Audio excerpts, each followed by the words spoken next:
സ്നേഹമുള്ളവരെ, ആഗോള അന്തരീക്ഷത്തിൽ ലയോ മാർപ്പാപ്പയുടെ യുദ്ധത്തിനെതിരായിട്ടുള്ള ധാർമ്മിക ശബ്ദം മുഴങ്ങിക്കേട്ട ആഴ്ചയാണ് കടന്നുപോയത്. യുദ്ധത്തെപ്പറ്റി കത്തോലിക്ക സഭയ്ക്ക് വ്യക്തമായിട്ടുള്ള ധാരണകളുണ്ട്. യുദ്ധം ലോകത്തിന് വലിയ നാശമാണ് വരുത്തുന്നതെന്ന് പഠിപ്പിക്കുന്ന സഭ വിശുദ്ധ അഗസ്തീനോസിൻ്റെയും വിശുദ്ധ തോമസ് അക്വീനാസിൻ്റെയും പ്രബോധനങ്ങൾ ഉൾക്കൊണ്ടുകൊണ്ട് നീതിപൂർവകമായിട്ടുള്ള യുദ്ധത്തിന് മാത്രമേ അനുവാദം നൽകുന്നുള്ളൂ. നീതിപൂർവകമായ യുദ്ധം എന്ന് പറഞ്ഞാൽ യുദ്ധം ചെയ്യാനുള്ള കാരണം തികച്ചും നീതിയുള്ളതായിരിക്കണം. തികച്ചും അത് മറ്റൊരു വഴിയുമില്ലാതെ മറ്റെല്ലാ വഴികളും അടയുമ്പോൾ മാത്രമേ യുദ്ധത്തിന് സമ്മതം പറയാവൂ.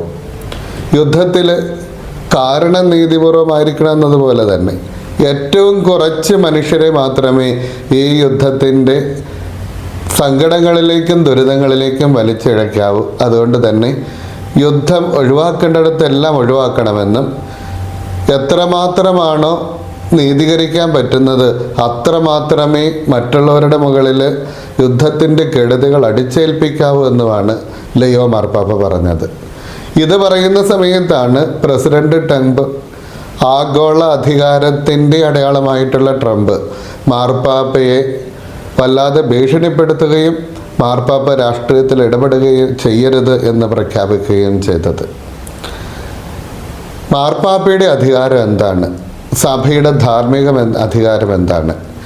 എപ്രകാരം സഭയുടെ ധാർമ്മിക അധികാരവും കുടുംബത്തിൻ്റെ ധാർമ്മിക അധികാരവും പരിപാലിക്കപ്പെടണം, അതിനുള്ള വഴികൾ എന്തൊക്കെയാണ്, എങ്ങനെയാണ് അധികാരം കൈകാര്യം ചെയ്യേണ്ടത് എന്നാണ് ഇന്നത്തെ സുവിശേഷം നമ്മളെ പഠിപ്പിക്കുന്നത്.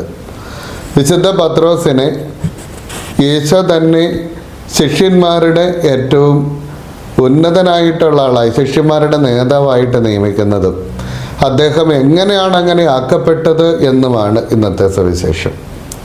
പത്രോസ് ഒന്നാമനാകാൻ നടത്തിയ പരിശ്രമങ്ങൾ ഇതിന് മുൻപേ 3 എണ്ണമുണ്ട്. ഒന്നാമത്തേത് മത്തായിയുടെ സുവിശേഷം 14-ാമത്തെ അധ്യായം 22 മുതലുള്ള വാചകങ്ങളിൽ നമ്മൾ വായിക്കുന്നുണ്ട്. വലിയ കൊടുങ്കാറ്റടിക്കുന്ന സമയത്ത് യേശു തൻ്റെ ശിഷ്യന്മാരെ തനിയെ മറുകരയിലേക്ക് വിട്ടു. അവിടെ അവർ നടന്നകന്ന് കഴിയുമ്പോഴേക്കുമാണ് വലിയ കൊടുങ്കാറ്റ് അടിക്കുന്നത്. യേശു മലമുകളിൽ പ്രാർത്ഥിക്കാനും പോയി. ഇവർ വല്ലാതെ ആകുലപ്പെടുകയും ഭയപ്പെടുകയും ചെയ്യുമ്പോൾ കടലിൻ്റെ മുകളിലൂടെ യേശു നടന്ന് അവരുടെ അടുക്കലേക്ക് എത്തുകയാണ്. ഭയപ്പെടേണ്ട, ഇത് ഞാനാണ് എന്ന് യേശു പറയുമ്പോൾ പത്രോസ് പറയും, കർത്താവേ, അത് അങ്ങാണെങ്കിൽ ഈ വെള്ളത്തിൻ്റെ മുകളിലൂടെ നടന്നു വരാൻ എന്നോട് കൽപ്പിക്കണമേ. ഈശോ പറയും, നടന്നു വരിക. അവന് വെള്ളത്തിലേക്ക് ചാടി അവൻ നടന്ന് യേശുവിൻ്റെ അടുക്കൽ എത്തുന്നതിന് മുൻപേ അല്പവിശ്വാസം കൊണ്ട്, സംശയിച്ചത് കൊണ്ട് അവൻ വെള്ളത്തിൽ മുങ്ങിപ്പോവുകയും യേശു അവനെ കൈപിടിച്ച് കയറ്റുകയും ചെയ്യുന്നുണ്ട്. അത്ഭുതം കാണിക്കുന്നതിലൂടെ ഒന്നാമനാകാൻ എന്നുള്ളതായിരുന്നു പത്രോസിൻ്റെ ഒരു ചിന്ത. അത് പക്ഷേ പരാജയപ്പെടുകയും ചെയ്യുന്നുണ്ട്. രണ്ടാമതാകട്ടെ മത്തായിയുടെ സുവിശേഷം 16-ാമത്തെ അധ്യായം 16 തന്നെ നമ്മൾ വായിക്കും.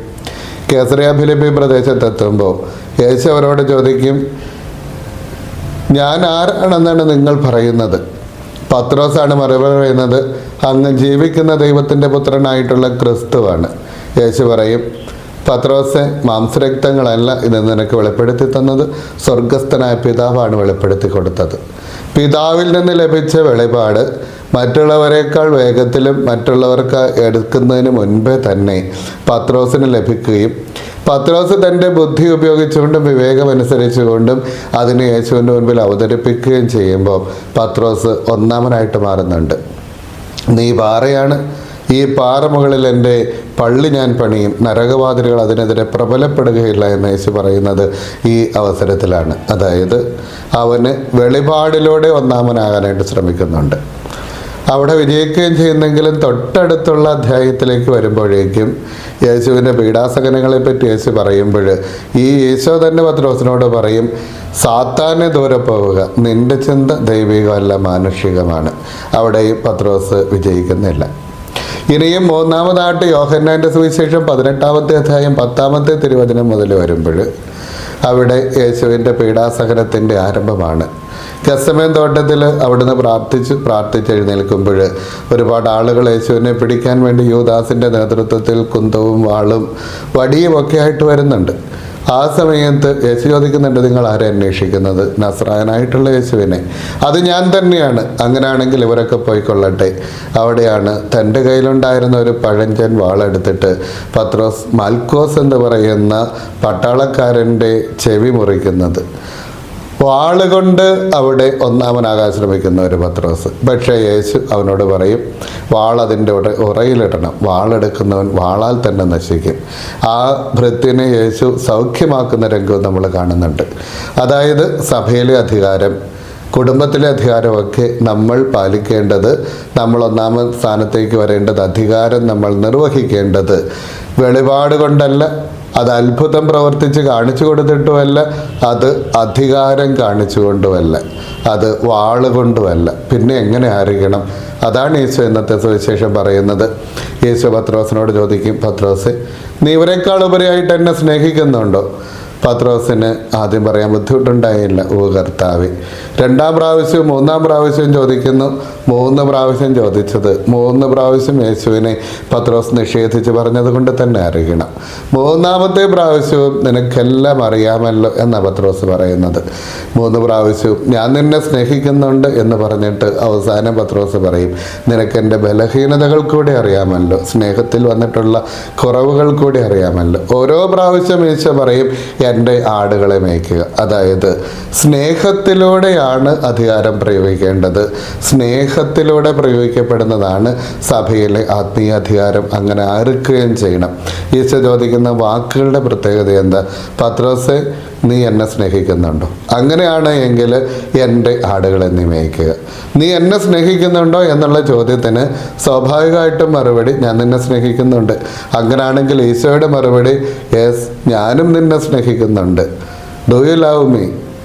ഐ ടു ലവ് യു എന്നുള്ളതായിരിക്കണം മറുപടി. പക്ഷേ ഈശോ, നീ എന്നെ സ്നേഹിക്കുന്നുണ്ടെങ്കിൽ ഞാൻ നിന്നെ സ്നേഹിക്കുന്നതെന്നല്ല, എൻ്റെ ആടുകളെ, ഞാൻ സ്നേഹിക്കുന്ന എൻ്റെ ആടുകളെ മേയ്ക്കണം. അതായത് യേശു ആടുകളെ സ്നേഹിക്കുന്നു, പത്രോസ് യേശുവിനെ സ്നേഹിക്കുന്നു. ആടുകൾ യേശുവിനെ സ്നേഹിക്കുന്നു, യേശു ആടുകളെ സ്നേഹിക്കുന്നു. ഇതാണ് ഈ 3 കൂട്ടരും തമ്മിലുള്ള ഒരു ബന്ധം. അതാണ് പത്രോസ്, യേശു, ആടുകൾ. ഈ 3 പേരും, അതായത് ദൈവജനം, സഭയിലെ അധികാരികൾ, സഭയുടെ ശിരസായിട്ടുള്ള യേശു, ഈ 3ഉം തമ്മിലുള്ള ബന്ധം എങ്ങനെയാണ്? സ്നേഹത്തിൻ്റെ മാത്രം ബന്ധമാണ്. പത്രോസിനെ യേശു സ്നേഹിക്കുന്നത് കൊണ്ടല്ല, പിന്നെയോ യേശു ഈ ആളുകളെ, അജഗണത്തെ സ്നേഹിക്കുന്നത് കൊണ്ടാണ് തന്നെ സ്നേഹിക്കുന്ന പത്രോസിനെ യേശു ഇവരെ ഏൽപ്പിച്ചു കൊടുക്കുന്നത്. അതായത് യേശു സ്നേഹിക്കുന്നത് ഈ അജഗണത്തെയാണ്, പത്രോസ് സ്നേഹിക്കുന്നതാകട്ടെ യേശുവിനെയുമാണ്. ആടുകൾ സ്നേഹിക്കുന്നത് യേശുവിനെയാണ്, അതോടൊപ്പം തന്നെ പത്രോസിനെയുമാണ്. ഇങ്ങനെയുള്ള സ്നേഹത്തിൻ്റെ ഒരു ബന്ധമാണ് സഭയിലുണ്ടാകേണ്ടത്, കുടുംബത്തിലുണ്ടാകേണ്ടത്. സഭയുടെ ചെറിയ പതിപ്പായിട്ടുള്ള കുടുംബത്തിലും ഇങ്ങനെ തന്നെയാണ്. ഭർത്താവിനോട് യേശു ചോദിക്കും, നീ എന്നെ സ്നേഹിക്കുന്നുണ്ടോ? നീ എന്നെ സ്നേഹിക്കുന്നുണ്ടെങ്കിൽ ഞാൻ സ്നേഹിക്കുന്ന ഇവളെ നീ നോക്കിക്കൊള്ളണം. അവളോടും പറയും, നീ എന്നെ സ്നേഹിക്കുന്നുണ്ടെങ്കിൽ ഞാൻ നിന്നെ തിരിച്ച് സ്നേഹിക്കുന്നതെന്നല്ല, എന്നെ സ്നേഹിക്കുന്ന ഈ ചെറുപ്പക്കാരനെ നീ നോക്കിക്കൊള്ളണം. അതായത് അങ്ങോട്ടും ഇങ്ങോട്ടുമുള്ള ഒരു സ്നേഹമല്ല, 3 കൂട്ടരും കൂടെ ചേർന്നിട്ട്, ഭാര്യ, ഭർത്താവ്, ക്രിസ്തു, 3 പേരും കൂടെ ചേരുന്ന ഒരു ബന്ധം. ഭാര്യയുടെയും ഭർത്താവിൻ്റെ സ്നേഹത്തിൻ്റെ ഇടയിൽ ക്രിസ്തു. സഭയിലെ ആടുകളുടെയും സഭാധികാരികളുടെയും സ്നേഹത്തിൻ്റെ ഇടയിൽ നിറഞ്ഞു നിൽക്കുന്നത് 2 കൂട്ടർക്കും ക്രിസ്തുവിനോടുള്ള സ്നേഹം.